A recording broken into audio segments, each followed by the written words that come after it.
Back once again for the renegade master. Back once again for the renegade master. Back once again for the renegade master. Back once again for the renegade master. Back once again for the renegade master. Hello my renegades and welcome back, and we are back at Love is Blind season 8. We are now on episode 11 called Sliding Down Slopes and Into DMs. This one had a multitude of sins in it. Let's just put it that way. Anyway, before we get into this episode, as I always ask, please hit that subscribe button, please hit that notification button so we know when I do videos. Please comment, like, share and do the good things that you do, because I continue to be on the road to 1k. Anyway, let me just roll up my sleeves, before we get into this episode, because we get to the bullshit of Lauren and Dave again, because they end up meeting in this, like, it seems like a picture type house because it's got the old velvet red seats in and everything like that. So Dave is saying, like, you know, he was confident in his thoughts, in his, like, in terms of getting married. And this is what he says, he had those thoughts before he ended up returning home and the situation happened. And this is why I said it's always pull Dave with Dave. Like, seriously, it's not like he hasn't been consistently hurting this woman as he's gone along without listening to the shit that she's been saying to him. He's an absolute flake. He's an absolute phony, is what I'm going to say. He didn't want Lauren from the get-go, and I think this was just a machination of what he was going to do in regards to extricating himself out of an engagement. Though in the process, but I'm like, we see you, Dave. We see you trying to make it Lauren's fault. Like, you ain't getting away from that. He wants to extricate himself, but he wants to make it as though it was Lauren that pushed him to where they've got to, So apparently, he gets messages from all these people saying why he's going to be engaged to a girl that had a boyfriend before going into the experiment. And this is why I said Dave is going to believe his own narrative. He's not going to listen to Lauren, even though she's told him till she's blue in the motherfucking face, that what happened. He is not going to hear that. He is not going to see that. Because you got all these people saying X, Y, and Z, but not one of them have come forward and said, you know what, let me say it directly to Lauren. And again, it's always the questions. You have to question why they're not coming forward to literally sit with this girl and say, this is what we've heard, this is what's been said, what's your take on this, and listen to what it is that Lauren's got to say, because Dave don't want that to happen. He does not want that to happen. But he cannot admit when he is wrong at the end of the day. And again, it's Lauren having to explain what it is that she'd said. And at this point, I'm kind of like, when is enough enough? When is enough enough? This man is full of shit, at the end of the day. He's manufactured this drama because Dave wants to come out looking like the victim. But right now, it ain't working for that man. Like, it seriously ain't working for that man at all. I don't know what he thinks is being portrayed on TV. And hopefully he's gone back and, like, you know, because it's been a year later, that he's been able to watch exactly how he portrayed himself on TV and hopefully take some little tidbits from that to say, don't do that in real life. Like, seriously, don't do that when you're not on TV. Like, because you just look like an absolute dickhead. So his lack of trust is now based on the words that Lauren said to him about her not ending it with the guy, basically. And I'm just like, I've got to the point where, like, I'm seriously sick to death of seeing these two on my screen. That's where I got to the point to, that I'm like, I knew as soon as these two were on the screen, it'll be talking about this old adage of bullshit at the end of the day. Bullshit that doesn't even really need to get to the rate that he got to. But as I said, Dave don't want to be there. Dave don't want to be engaged. Was his way of extricating himself from that scenario, but still trying to paint himself as a freaking victim at the end of the day. So now we had this man apparently texting Lauren because Lauren says he was trying to figure out what was going on and she decided not to respond to him. In essence, that don't look good for Lauren at the end of the day, or sound good. But either way, as I said, Lauren is damned if she does and damned if she doesn't at the end of the day, because Dave will continue to read into her actions all the time and Lauren will continue to come up lacking in his estimations. In my opinion, that's what I'm saying. So Lauren says that, like, you know, this guy was contacting her because he had a different interpretation of her time with him. But I'm kind of like, okay, If that's the truth, then if it was a friends with benefits kind of situation and it weren't really serious from Lauren's point of view, then she should have literally communicated that to the man that she was with, so he could be clear on the fact that, you know what, when I leave this little thing that we're doing, that's it, we're done.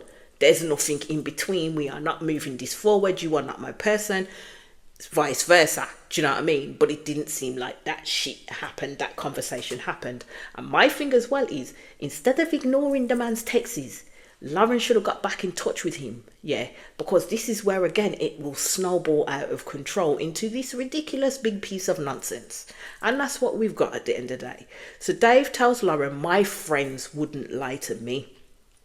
And I said, this is why this girl needs to stop arguing with this man and stop pleading her case for this man, because their engagement is now over. It's kaput, it's finite at the end of the day. Because if this man is going to believe his friends over and beyond, the person that he says he loves, the person that he says he wants to get engaged to and get married to, then that's gone. Like, it's literally gone. I don't understand why Lauren kept continuing to entertain this man. That conversation would have been over from the get-go for me. It would have been done. It would have been bye-bye. See you later. But no, she continues to sit there to listen to this man's bullshit. He does turn around and say, well, I don't think he would lie to me too either, Lauren. But you're questioning her word. So in essence, you think she's rotted lying. You believe your friends from jump. You believe your sister from jump. But the woman you said you want to pledge your life with, you won't believe. So you're saying that she's lying. Again, this man contradicts himself every single which way but Sunday. Do you know what I mean? So Dave goes in to ask more questions about when Lauren hooked up with this guy before the experiment. And he's trying to play it as though Lauren hooked up a week before. Dave then deflects from that conversation, and to ensure that the blame is firmly placed upon Lauren, he even brings Lauren's family into that conversation and their understanding of the situation, because he doesn't believe that they understand that situation, especially after he had a conversation with Lauren's dad. I thought, this man is weird. Like, seriously weird. And this whole situation is just seriously getting tedious now, because it's just like taken up part of this show where it really did not need to be an issue. It was a non-issue from the get-go, but yet they over-egged it and played it into, as again, manufactured drama. So Lauren tells Dave, like, you know, he needs to work through his shit, basically. Because to be fair, if he were ready to be married and be a team with her, then this will be minuscule shit. And she's right. It's true at the end of the day. Because this is a sign of how Dave will work through freaking conflict if he was in a space of getting married to someone or being in a marriage with someone. It's not worth it. He is so not worth it. So Dave at this now, because Lauren's bit back at him and said, actually, here's the mirror. Look at your own reflection. Yeah, he got defensive. He fully got defensive and says to Lauren, you have no right to say that to me. I thought, oh, boo-hoo-hoo. Boo-hoo-hoo. Lauren's right though, Dave. Lauren was right. He don't want to get married, so he's using this as a reason not to get married at the end of the day. So Dave has all the audacity to get into Lauren's dad, you know, about him not wanting to come to the show, about them talking shit, and I thought, is that so? Bearing in mind, Lauren's dad may not wanted to be on TV screen, but he met with Dave personally. Yeah, he had those discussions with Dave. It's Dave who don't want Lauren to meet his friends. It's Dave who don't want Lauren to see his sister or talk to his sister. It's Dave who won't allow his dad onto the show, because Dave hasn't actually told them that he was doing the show. He only told his motherfucking sister.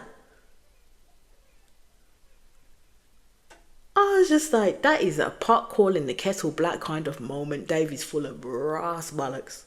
Absolute bollocks. So Lauren does ask him why this is all on her and her family, because I would ask the same freaking question.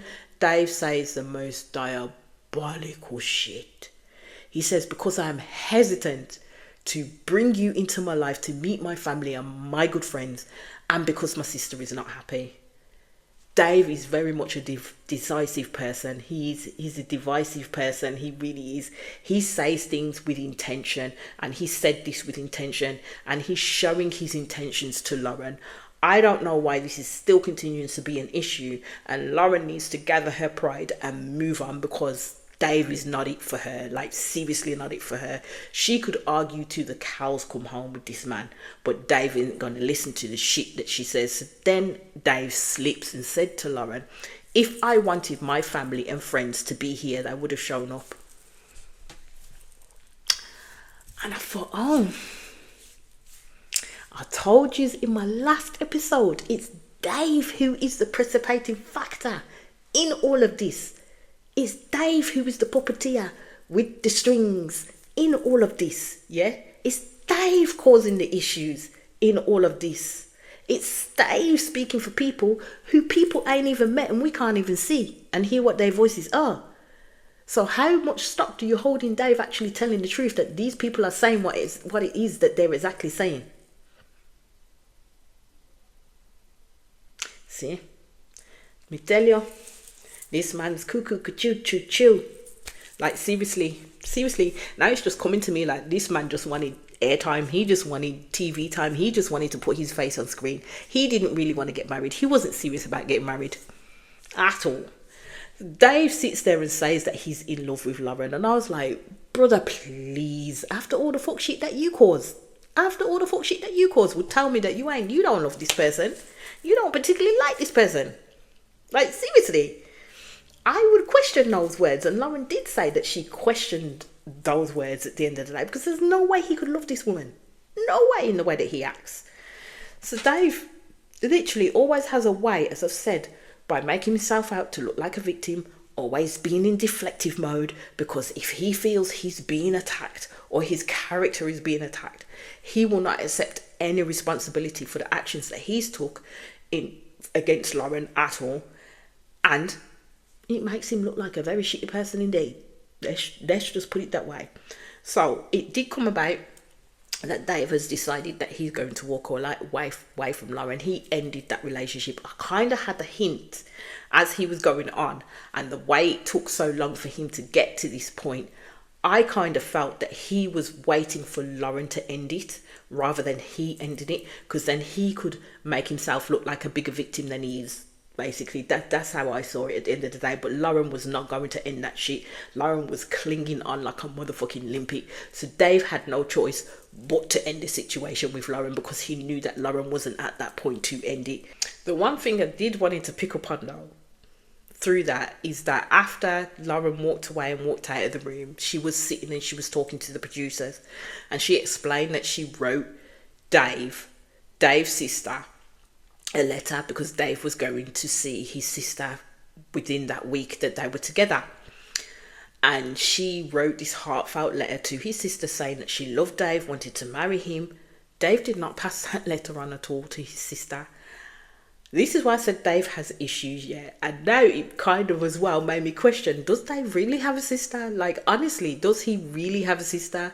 Because if this man made all this shit up, I'll be like, that is diabolical in and of itself. Like, honestly, diabolical in and of itself. And that this man seriously has some fucking issues. Do you know what I mean? But as it was, we didn't get to see the sister. We didn't get to hear from the sister directly. Everything was coming through Dave. And for him to not share that letter, and it must have been a big heartfelt letter, I'm just like, why would you do that? Because you just literally came on this whole situation, fucked up Lauren's situation, literally made her situation shit. The experience was crap for her, wasted her time, and the only thing I can deduce from that is you just literally wanted to get airtime. That's the only thing I can deduce from it. So then we go to Taylor and Daniel, and you see them having a date, and it looks like all of the pod squad are all meeting up because it's at I forget where it was, but they were doing tubing, and it looked fun because I'm like, I want to try that. I want to try that too. So the couples that are left so far are Devin and Virginia, Ben and Sarah, Daniel and Taylor, Monica and Joey. So the lads, you see, had separated from the women in terms of them talking about certain situations, and they end up highlighting on Dave and how he's doing.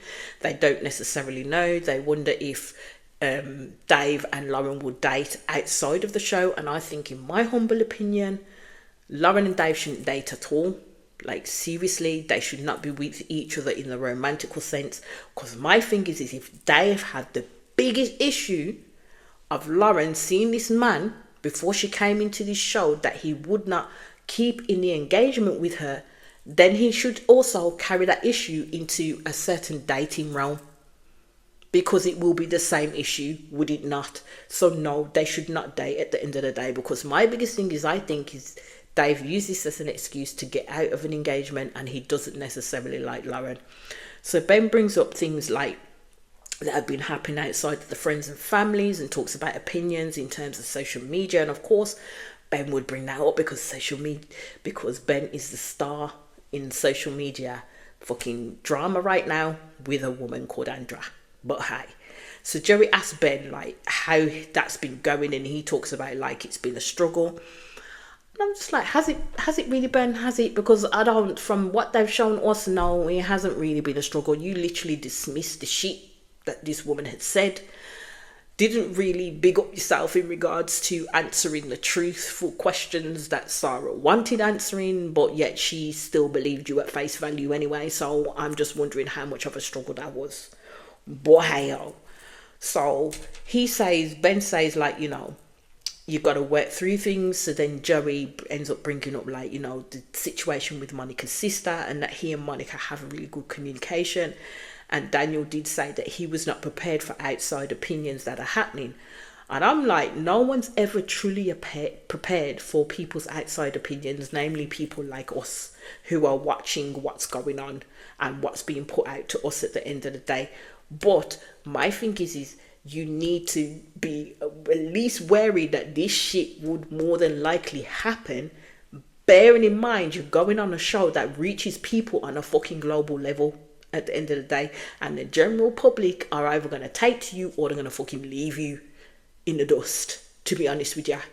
But suffice to say, I do like Daniel, and I do like Tyler. So yeah, there was no bad blood what I was going to speak about when it came to them two at the end of the day. So the girls, you see, they have their little frou-frou chat. They're talking about their last names, and straight after the talk about last name, in comes Lauren, and I'm like, the galleys were good to see her at the end of the day. She did look well. She looked well, let's put it that way. So Ben and Jeremy and the Leicester lads do go over to say hello to her and give her hugs.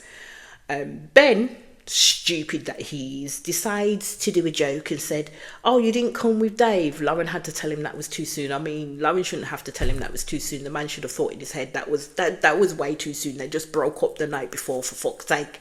Do you know what I mean? So Lauren is pretty confident that she won't hear from Dave again.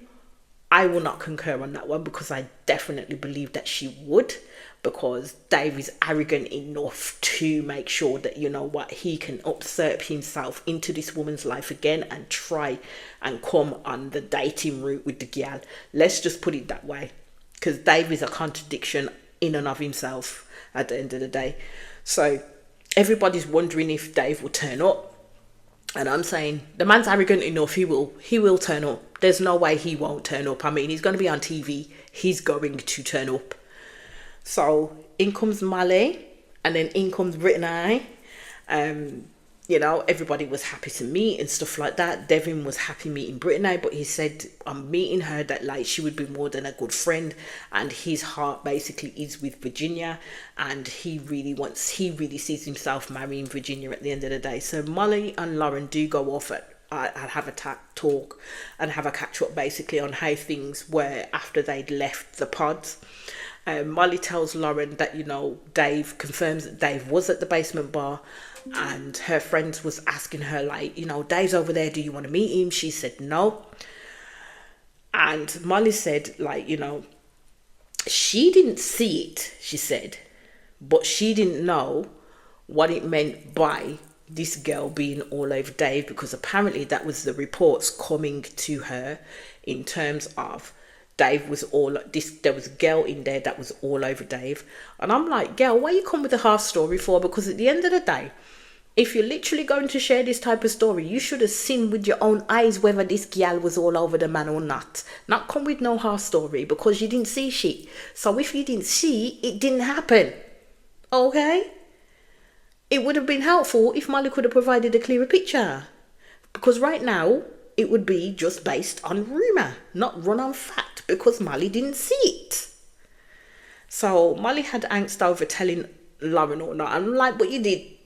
You did at the end of the day. So Molly wasn't particularly worried about telling her. So Lauren explained, like, the situation between her and Dave, and that they've now broken up. Molly is completely shocked by that because she did not know at all. And now Lauren goes into the whole thing of what happened, but I'm not going to go over it again because we all know what the fuck happened with them two. So Molly basically said to Lauren that, all of the girlies are all there for her, and Lauren should be happy that she's not marrying someone who doesn't have her back. And I agree with Molly 100% on that at the end of the day. She basically turned around and said that when she left the pods and she was able to get her phone back, and then she saw the selfies of this man Instagram, she was like, yeah, he's not the man for me. I'm glad I'm out of that. And I was like, okay. So you see Brittany and Devin have a talk, and she turns around and she says to him that he looked like a little kid around about 21. He does take it as a compliment though. You can see that Devin is definitely not comfortable in talking around the subject of sexuality, especially when it comes to the LGBTQIA community. And Brittany does share that she believed that Devin was rather immature when it came to his view around that. Especially when it came to him listening to her background in regards to her own sexuality, in terms of what she wanted to put forth after he'd shared some deep and dark secret about himself, basically. So yeah.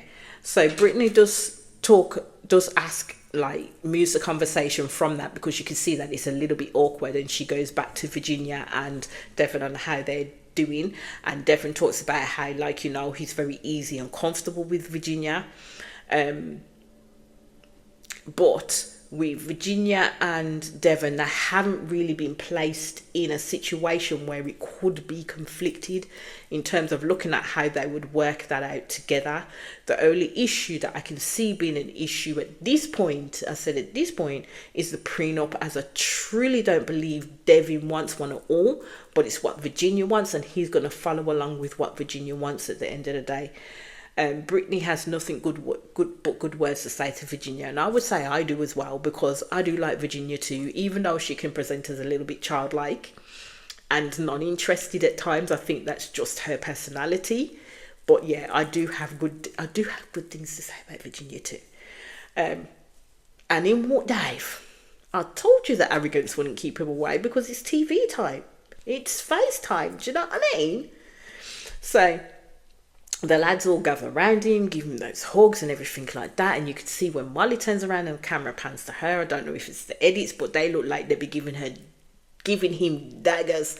And none of the girls actually greet him, to be fair, when he did come in. So Dave is telling the guys how the breakup with Lauren sucked, and that he was trying to make it seem like it wasn't a decision that he made. That's what he was trying to make it seem like. I said, I don't get this man thinking, like, seriously, how he really likes to extricate himself from situations like that may seem negative against him. I'm like, how can he try and play it that it was Lauren's decision when it wasn't? Because this girl didn't say a thing. Like, she didn't say nothing. It's Dave who ended that relationship, not Lauren. So Dave said, I didn't 100% break up with her, because that's not what he wanted to do. I'm like, does this man hear himself? Like, does he really hear himself? Like, really? And then after that serious and heartfelt talk, he started being jokey and all gleeful and meeting Molly. I'm telling you, this man ain't righted. This man is not righted. So in walks Madison. The guys did look at her, and I think it was Ben who said, oh, who's that? And Dave turned around and said, oh, I think it's Madison. And then Ben started to rub his hands together gleefully. And I'm like, you see, men do live for the drama. They do live for the drama. And then the fucked up thing is as Madison entered that room, Meg and Mason walked in hand. And I was like, well, damn, that's a turn up for the books. Because they connected after the pods, to be honest with you. And it looked like Madison was like staring daggers, and she didn't like that at all. But I'm kind of like to myself, at this point, yeah, it's been 4 long gone. Yes, the situation happened, Madison including herself into the situation between Meg and Mason at the end of the day to cause that to fall apart, because she did. Yeah, because she was bitter. And my thing is, you need to let go of the negative feelings against this man now.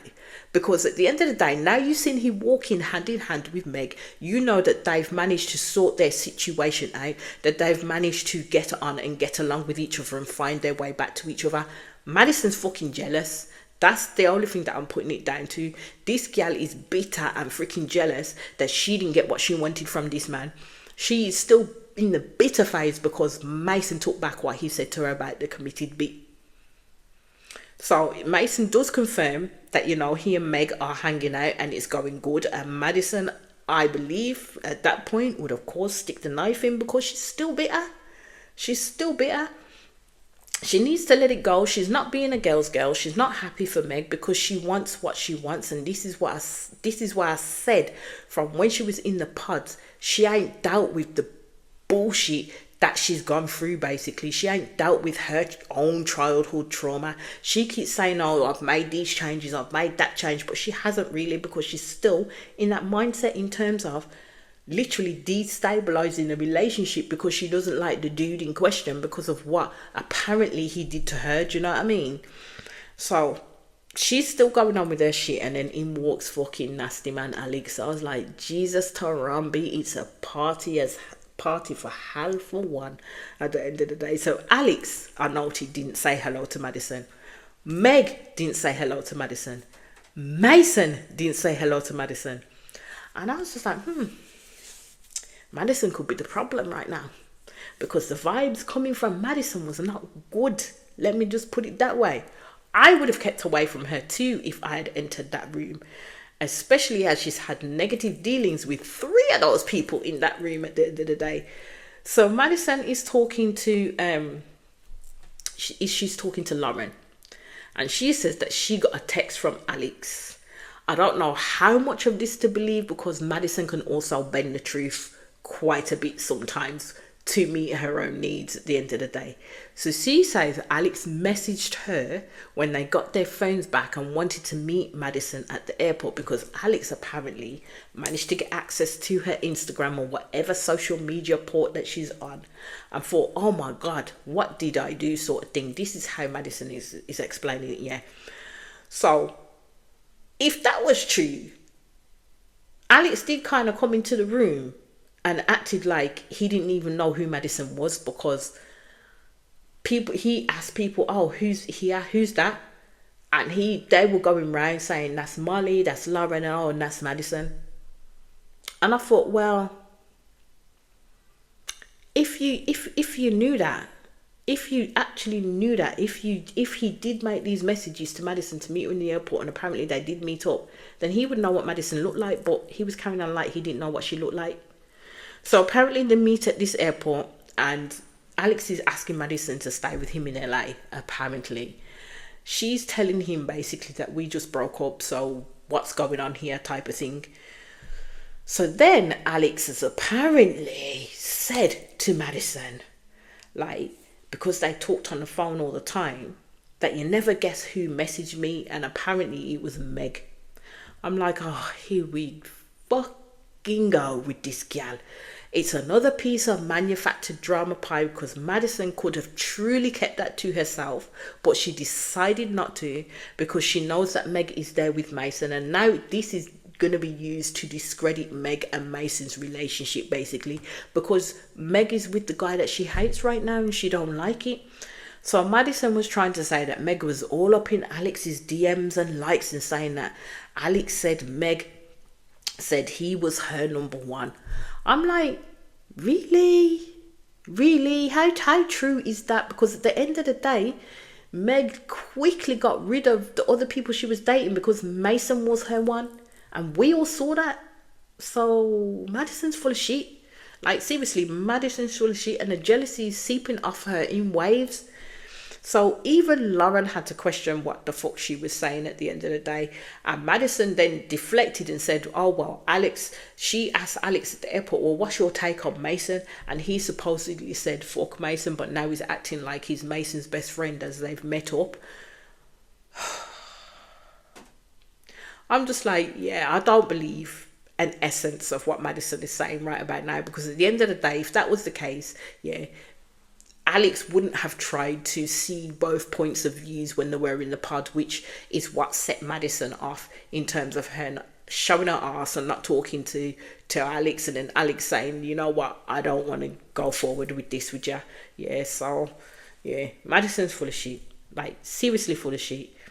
So you see Dave, he comes in, he meets Molly.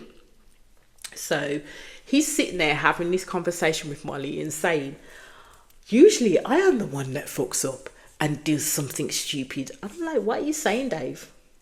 Why are you saying it like that? So Molly had to ask him, are you saying Lauren was the one that fucked up? Dave truly does not listen to the words that comes out of his mouth half of the time. Like seriously, because then he contradicts himself and says, oh no, I'm not saying she fucked up. But I'm like, but your whole tone and the words you suggest to Molly would say that you are saying that Lauren was the one that fucked up and did something stupid, when in actuality she fucking didn't. Molly does remind him that his favourite pastime is to push people away, and that the information Molly says she got from Molly is that he was pushing Lauren away for Lauren to end it, and if he thought that was true. I was like, I'm thinking he probably was pushing so much, thinking that Lauren would be the one to bite the bullet and end it so he could play the victim. But Lauren didn't really say that to Molly in any way, shape or form when she was talking to Molly about the situation between her and Dave. She really didn't give that impression to Molly when she spoke to her. So Molly should have been correct with her words when she did speak to Dave at that point. So Molly ends up fully calling Dave out, basically for hiding behind his family and friends and not defending Lauren enough and making them meet her. Of course, Dave had his ready-made excuses, as he always does, but that's just what they are, excuses. He showed no actions to say he wanted Lauren at all. So Dave lets out that he and Lauren had hooked up during that scenario. So I'm like, okay, so these two had sex. Now, my thinking is that is probably Lauren was thinking maybe the situation would be fixed with sex, because that's the impression that Dave gave, that you know what, if they didn't start having sex by the time they come back off this honeymoon, then there's going to be a situation between them. So in my opinion, humble opinion, it wouldn't probably stand to reason that he may have pressurized the situation in that sense. I'm just saying, I'm not saying it's true, I'm just saying that's just my opinion at the end of the day. So Dave then goes on to speak about his sister and her approval, what he does with his life. And I'm like, oh, so you live by your sister's approval? So his sister has that much power in his life, basically, and rules his choices. So he lives to make her happy and not himself. Okay, got it, good. Yeah, I got it. This woman controls Dave. I've said this through my episodes. If what he's saying about his sister is true, she completely controls this man's life to an inch. Yeah, Molly is trying to understand what Dave's problem is, because basically he's saying that he loves Lauren. So Molly suggests, well, okay, once the cameras have gone down, why don't you put your sister on FaceTime and have her talk to Lauren? Each time Dave keeps saying it's not that easy.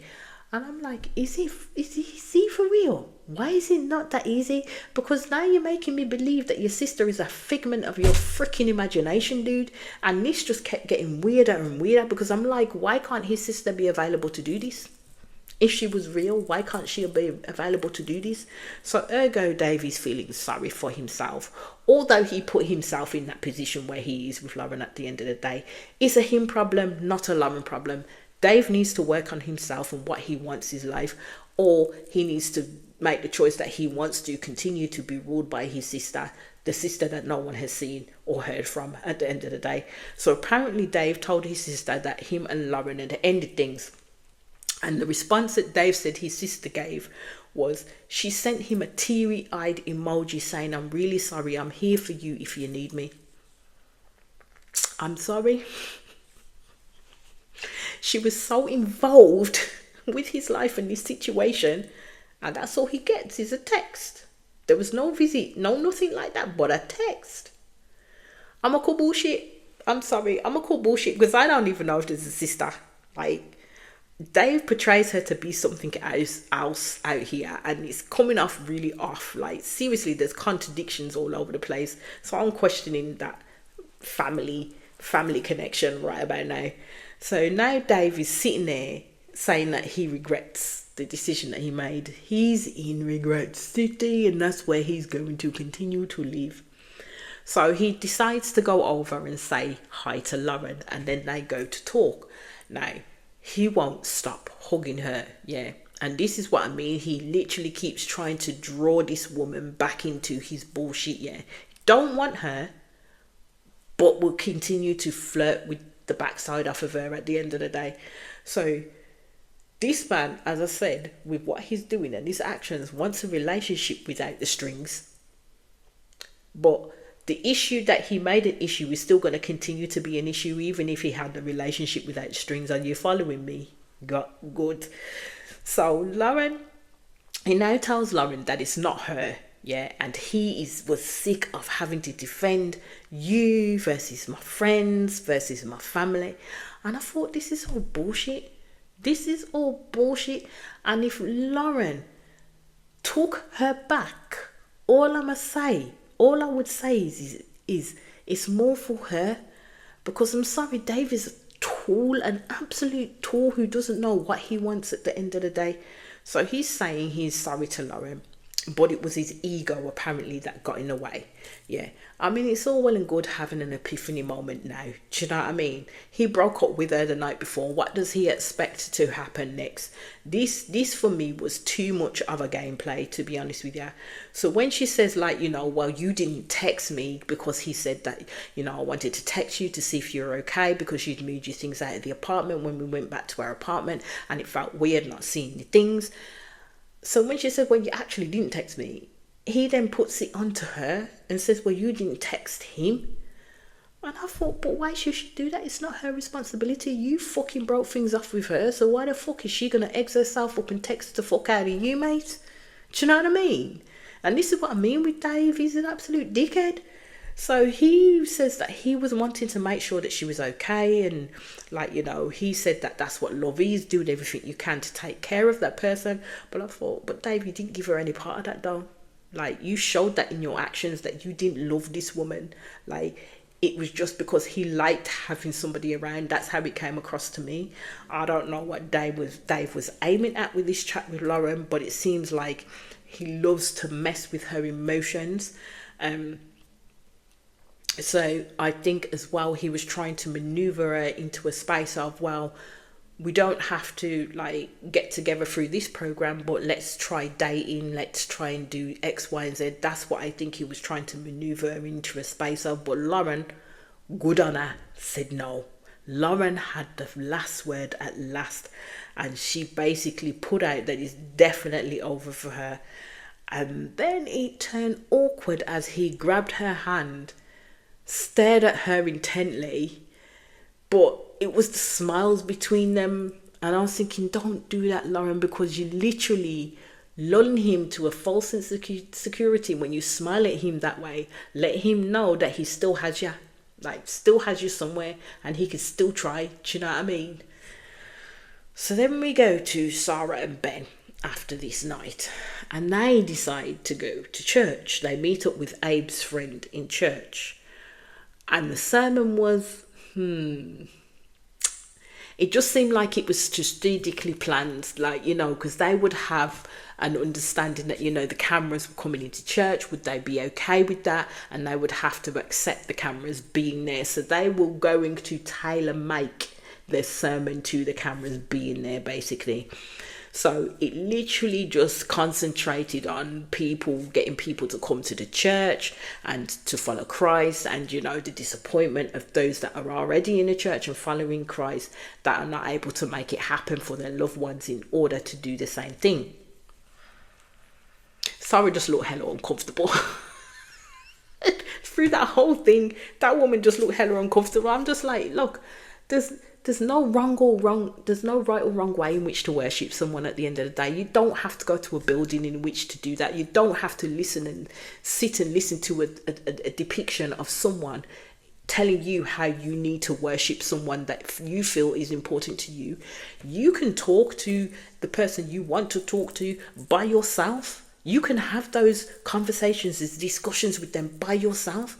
It's your relationship with that person that matters, not everybody else's relationship with that person that matters at the end of the day. So if you don't want to go and worship the Lord or whoever you worship in a building, then you don't freaking have to. You don't have someone to preach that to you. You could do it yourself.